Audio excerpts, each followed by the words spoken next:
Budget के हवाले से कोई भी बात करना एक बहुत बड़ी गलती होगी।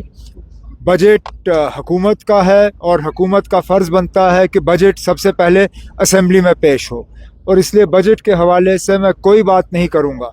जो भी बजट में हमें डालना होगा या नहीं डालना होगा, ये 7 तारीख को असेंबली के सामने पेश होगा। मैं कुछ नहीं कहूँगा। उमर साहब, क्योंकि किसानों की फंक्शन आज यहाँ पे है और यहाँ पे जो मौसमी हालात इस साल बने हुए हैं, किसानों को काफी खदशा है कि शायद एक ड्राउट जैसी सिचुएशन यहाँ बन सकती है। वो अब मैं उनके खर्चात को समझ सकता हूँ। 80% से कम सर्दियों के महीनों में बारिश या बर्फबारी हुई है, और ऐसे ऐसे इलाके हैं जम्मू कश्मीर में जो कि 70-80% बारिश पे जो है एग्रीकल्चर का काम हम करते हैं। जाहिर सी बात है, अगर बारिश या बर्फ़ कम हो तो गर्मियों में फिर पानी की किल्लत रहेगी। इसलिए मैंने पिछले दिनों सोशल मीडिया के ज़रिए ये बात की थी कि हमें आने वाले गर्मियों के महीनों के लिए आज से तैयारी करनी होगी, क्योंकि मुमकिन है कि पानी की कमी रहेगी, न सिर्फ एग्रीकल्चर के लिए बल्कि हाउस होल्ड यूज़ के लिए। और कहीं ना कहीं हमें अपने जो पानी इस्तेमाल करने के तरीके हैं उनमें भी बदलाव लाना होगा। हुकूमत के तरफ से हमें इक़दामात उठाने होंगे कि रेन वाटर हार्वेस्टिंग हो, बर्फ़ को जहाँ तक बचाने की का काम हम कर सकें वो करना होगा। लेकिन जहाँ तक किसानों के लिए इरिगेशन का इंतज़ाम करना होगा, उसमें एग्रीकल्चर डिपार्टमेंट और जल शक्ति डिपार्टमेंट दोनों के साथ बैठ के जो भी हम कर सकेंगे हम कर लेंगे। सपोर्ट मिल रहा है मैनिफेस्टो को फुलफिल करने में, प्राइम मिनिस्टर की तरफ से किस तरह का सपोर्ट या गवर्नमेंट ऑफ इंडिया के, क्योंकि लोग कह रहे हैं, हम कह रहे हैं कि अभी तक जो नेशनल कांग्रेस का जो भरपूर एतमाद हुआ है लोगों ने जो इलेक्शन में ग्राउंड लेवल पर कुछ जो मैनिफेस्टो में बातें किए गए थे वो शायद विजिबल अभी दिखते नहीं। कोई बात नहीं ना, मैनिफेस्टो 5 दिन या 5 हफ्ते के लिए नहीं था, 5 साल के लिए था। अभी हमारा पहला बजट भी पेश नहीं हुआ है।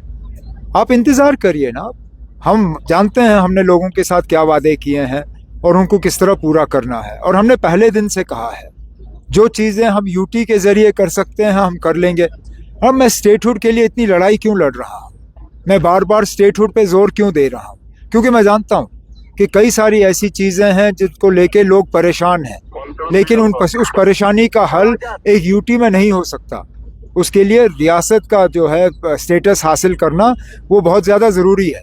तो दोनों चीज़ें हम एक साथ करेंगे। जो चीज़ें हम यूटी के ज़रिए कर सकते हैं हम करेंगे, जिन चीज़ों के लिए स्टेटहुड लाना ज़रूरी है उसके लिए हम स्टेटहुड ला रहे हैं। कोशिश रहनी चाहिए कि हम सेहतमंद रहें, और ये आमतौर पे माना जाता है कि मोटापा, ओबेसिटी, ये एक इसको बीमारी ही समझ लीजिए, ये फैल रही है।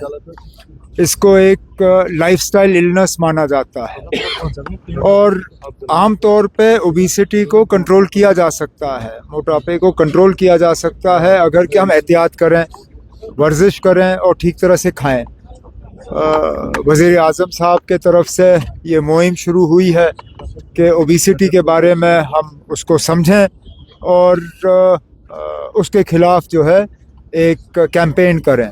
उसमें वज़ीर आज़म साहब ने एक ट्वीट के ज़रिए मुझे भी उसमें शामिल किया, और मैंने भी थोड़ी बहुत उसमें पहल की और 10 और लोगों को शामिल किया।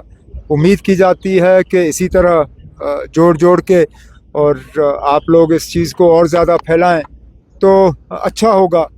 जितना ज़्यादा हम अपने सेहत का ख्याल रखें उतना ही हम अपने काम को ठीक तरह से अंजाम दे पाएंगे, हमारे बच्चे ठीक तरह से पढ़ाई कर पाएंगे, हमारे अस्पतालों पर दबाव कम होगा और हमारी लाइफ एक्सपेक्टेंसी जो है वो बढ़ जाएगी।